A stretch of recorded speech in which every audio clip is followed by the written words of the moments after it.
नाज़रीन, सियासत के सीने में दिल नहीं होता और मेरे मुल्क की सियासत तो आंखों से अंधी भी है और कानों से बहरी भी। ना इसे सब कुछ लुटा बैठने वालों की सिसकियां और चीखें सुनाई दे रही हैं और ना सैलाब में डूबे 118 अजला के 3.5 करोड़ शहरी नजर आ रहे हैं। सियासत को तो बस अपना मफाद नजर आता है। अवाम भले डूबते रहें, चीखते रहें या मरते रहें, सियासत को उनसे नहीं सिर्फ इक्तदार से गर्ज होती है। आधे से ज्यादा मुल्क जेर आब है, लेकिन मेरे कप्तान के जलसों का सिलसिला जारी है। मुल्क में कुछ भी हो जाए, अवाम की जो भी हालत हो, मेरे कप्तान सियासत पर आंच नहीं आने देंगे। बस एक सवाल ही पूछना बनता है कि मेरे कप्तान, क्या यह वक्त है सियासत का? नाज़रीन, जमाने जहलियत के अरब बद्दू भी साल में 4 महीनों के लिए लड़ाइयां और जंगें रोक देते थे ताकि हज और कारोबार में रुकावट ना हो।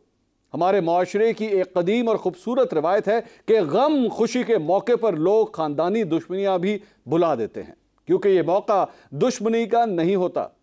जंगल में आग लग जाए तो जानवर भी आपस की लड़ाइयां छोड़कर इकट्ठे हो जाते हैं। काश ये बात मेरे कप्तान को भी समझ आ जाए, लेकिन यहां मेरा मुल्क तबाह हो रहा है और सियासतदानों को आपस की लड़ाइयों में मसरूफ रखा गया है। मेरे कप्तान का माजी देखें तो यूं लगता है कि वो किसी हाल में भी सियासत को छोड़ नहीं सकते। जब मेरे कप्तान 2014 में धरना दिए बैठे थे तो उनके इस धरने की वजह से चीनी सदर का दौरा मुलतवी हो गया।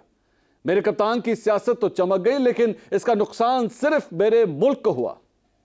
हम ये पूछने में हक बजानिब हैं कि ऐ मेरे कप्तान, क्या वो वक्त था सियासत का? ऐसा ही मंजर बेगम कुलसूम नवाज की बीमारी के दौरान देखने में आया, जब मेरे कप्तान उनकी बीमारी पर सियासत कर रहे थे और उनके खिलाड़ी इस बीमारी पर तंजिया जुमले बरसा रहे थे। नाज़रीन, अखलाकियात के तकाजे कुछ और थे, लेकिन तरजीह सियासत को दी गई। सवाल यही बनता है कि मेरे कप्तान, क्या वो वक्त था सियासत का? ऐसा ही एक मंजर और था जब कोयटा में हजारा कबीले के लोग अपने प्यारों की लाशें सड़क पर रखे एहतजाज कर रहे थे। उनका मुतालबा था कि मेरे कप्तान इनके पास आए। इंसानियत का तकाजा भी यही था, लेकिन उस वक्त मेरे कप्तान ने क्या कहा, सुनिएगा जरा। उनकी एक ये डिमांड है कि जी प्राइम मिनिस्टर आए तो फिर हम लोगों लाशों को दफनाएंगे। मैंने उनको मैसेज पहुंचाई है कि देखें, जब सब डिमांड्स भी आपकी मान ली हैं तो ये डिमांड करना कि हम दफनाएंगे नहीं जब तक प्राइम मिनिस्टर आए ना, ये किसी भी मुल्क के प्राइम मिनिस्टर को इस तरह की ब्लैकमेल नहीं करते। मेरे कप्तान, अगर कुछ मजलूम लोग मुल्क के वजीर आजम को अपनी दादरसी के लिए बुलाएं तो यह ब्लैकमेलिंग नहीं होती। हम इस पर भी सिर्फ एक ही सवाल पूछते हैं कि ऐ मेरे कप्तान, क्या वो वक्त था सियासत का? मेरे कप्तान और उनकी टीम के एहसास जिम्मेदारी का आलम यह है कि वो मुल्क की बदतर मुआशी सूरत हाल को भी सियासी फायदे के लिए बेहतर होने की राह में रुकावट बन रहे हैं। अगर IMF से मामला तय हो जाते हैं तो मुल्क के मुआशी हालात बेहतर हो सकते हैं, लेकिन मेरे कप्तान कैसे बर्दाश्त कर सकते हैं कि इसका क्रेडिट मेरे छोटे कायद को मिले? इसीलिए पंजाब और खैबर पख्तूनख्वा IMF से मुआहदे की मुखालफत पर उतर आए हैं। साबिक वजीर इत्तलात फवाद चौधरी ने तो 2 रोज पहले ही धमकी दी थी। नाज़रीन, जब आधा मुल्क जेर आब हो, अखराजात के पैसे ना हो, सैलाब मुतासिरीन की बहाली का पहाड़ से भी बड़ा टारगेट आंखों के सामने हो, तो ऐ मेरे कप्तान, क्या ये वक्त है सियासत का? नाज़रीन, इस वक्त मुल्क के हालात दर्दनाक और कर्बनाक हैं।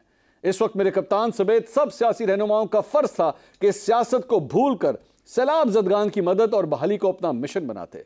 जलसे जुलूसों और सियासी बयानबाजियों को मुलतवी कर दिया जाता, लेकिन शायद मेरे कप्तान और उनके खिलाड़ियों ने सियासत को इंसानियत से भी अहम समझ रखा है। खैबर पख्तूनख्वा हुकूमत के तर्जुमान बैरिस्टर सैफ से जब पूछा गया कि सैलाब ज़दगान की खातिर जलसे जुलूस मुलतवी नहीं किए जा सकते, तो उन्होंने क्या जवाब दिया, सुनिएगा जरा। नाज़रीन, यह कैसा इनकलाब है जिसमें मरते हुए हम वतनों का कोई एहसास तक नहीं। जलसे होते रहेंगे, नारे लगते रहेंगे, लेकिन जो लोग मदद के मुस्तहिक हैं, क्या वो सिर्फ मरने के लिए हैं? हम तो सिर्फ एक ही सवाल पूछते हैं कि ऐ मेरे कप्तान, क्या यह वक्त है सियासत का?